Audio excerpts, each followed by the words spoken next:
Okay, now for the little part I was going to tell you about. Remember this? That big old diagram you did? I took the top 3 rows of your periodic table off and I zoomed in up here, and you had to draw Bohr's model, or also known as the electron dot configuration, into each one of those elements. And we wrote the element symbol up in the corner so we know which one we're talking about, and then we very carefully drew all of our Bohr's models on there. Now, I don't know about you, but my hand was sore after all those little dots on there, and I'm glad that's over with.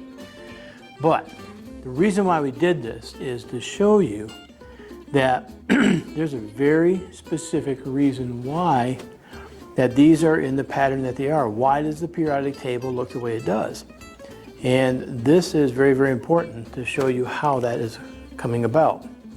Now, besides, one of the main patterns you probably noticed is that every time you went across, you added an electron. Here we got 1, here we got 2, here we got 3, 4, 5, 6, 7, 8, 9, 10, all the way up to 18.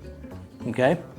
There are some other patterns that are very, very important for you to, I want you to notice. First of all, look at this first column right here. Look at that first column on your paper or on your assignment, and look at something that is the same on all 3 of those.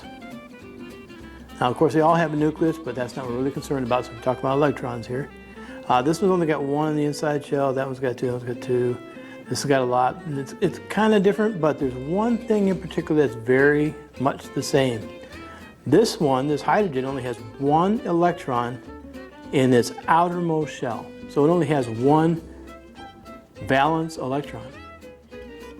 You look at this lithium, same thing. It only has 1 electron in the outside valence electron. And even when you get down here to sodium, it's got all those electrons inside there. But if you go to the 3rd shell, there's only 1 electron. So the sodium only has 1 valence electron. So everything in this column only has 1 valence electron. Now chemically, I'm going to kind of jump ahead a little bit and tell you what that means is that hydrogen, lithium, and sodium chemically are going to react a lot alike. Okay? I used to know a chemist that if he had an experiment and he didn't have enough lithium, sometimes just to get the reaction he wanted, he would just use sodium instead.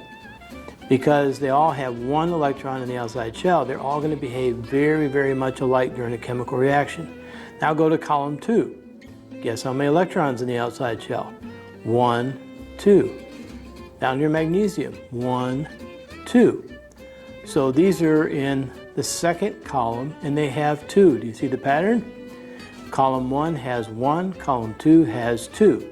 Now, we're going to skip all the way across that whole long, low area of the periodic table, and we're going to skip over here to boron, because our pattern picks back up again. On boron over here, we got 1, 2, 3. Right down below it, aluminum has 1, 2, 3. Carbon has 4 valence electrons. Silicon has 4 electrons. So you can see that the 4s are here, the 3s are here, and guess what nitrogen has? You're right, it's 5.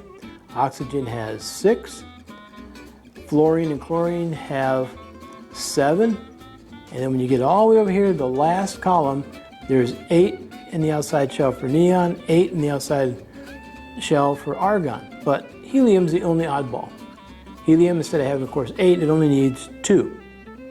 But chemically speaking, helium, neon, and argon are all going to act the same, because it turns out if an atom, an element, has its most outside shell is completely full. Remember the numbers we memorized? 2, 8, and 18? If it has a maximum, the outside shell is completely full of electrons, and there's no other shells outside that, it means it's going to be very chemically stable. It doesn't want to react. So helium here has got a full shell, even though it's 2. Neon, you know, there's an 8, so that one's full. And argon, believe it or not, with just 8 in the outside, it's still actually stable. Chemicals that have 8 in the outside shell or 18 in the outside shell will have stability, so they all behave the same. So the last column is the only one that's kind of odd.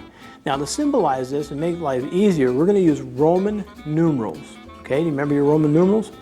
So we got, over here we have 1 valence electron in every one of these elements. So we're at the very top, we're going to write down the Roman numeral 1. Okay? Got a little bit of white out there. You may not be able to see it very clear. And then, of course, one over here, we got 1, 2, 1, 2. You got 2 valence electrons. So we're going to write the Roman numeral 2 on this one right here, if you can see it. And then over here with boron, of course, we've got 3. So we're going to write the Roman numeral 3 on that one. And carbon's got a 4. You remember how to do your Roman numeral for 4? Let's see, a V stands for 5, so to get it down 1, you put a 1 out in front of it. So that's the Roman numeral for 4 right there. A V is 5, so there's nitrogen. This row right here has got 5 in the outside shell. 1, 2, 3, 4, 5. Same thing with phosphorus.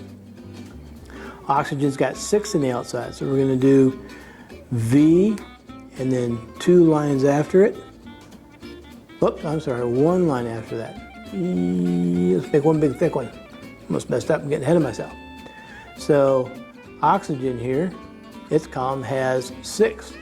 My bad. And then fluorine over here, we're going to get to 7. So that one's going to be the one with V and 2 I's. 2 1s on there. And then the last one over here is going to have 8. So we want V and 1, 2, 3. That's the Roman numeral for 8. So now, the reason why this is so important, before we continue talking about Lewis dot structures, is that if we want to do a Lewis dot structure, we need to know just the number of valence electrons in that outside shell.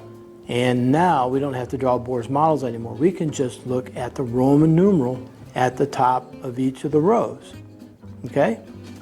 So, and the nice part about this is we set this aside and you get out your state periodic table, like this one right here. At least this is the first half of it. If you look up here at the top, you got to ignore the 1, the 2, 3, 4, 5, 6, 7, but look at the Roman numerals. Ignore the A's and the B's. Look at that Roman numeral right there. There's a 1 right there. There's 2 Roman numerals right there. Or excuse me, the Roman numeral for 2. And remember, we skipped this part on our homework that we did right here.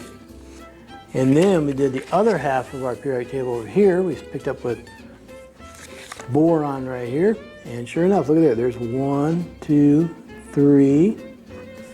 There's your 4. IV for carbon. There's your 5. Looks like VA, but that's actually the Roman numeral 5. And we can just ignore the A's and the B's. And there is 6 right there. There's your 7. There's the VII. And of course, the last one right there, there's your VIII. That means 8. Okay? So, to do the Lewis dot structures, we're going to come over here, and instead of doing a Bohr's model first, what we're going to do is come here and just find, let's say we're going to do Bohr's model, or excuse me, Lewis dot structure for magnesium. Now we're just going to go all the way up to the top and look at the Roman numeral. That's all. We're not going to draw the Bohr's model first anymore. Okay?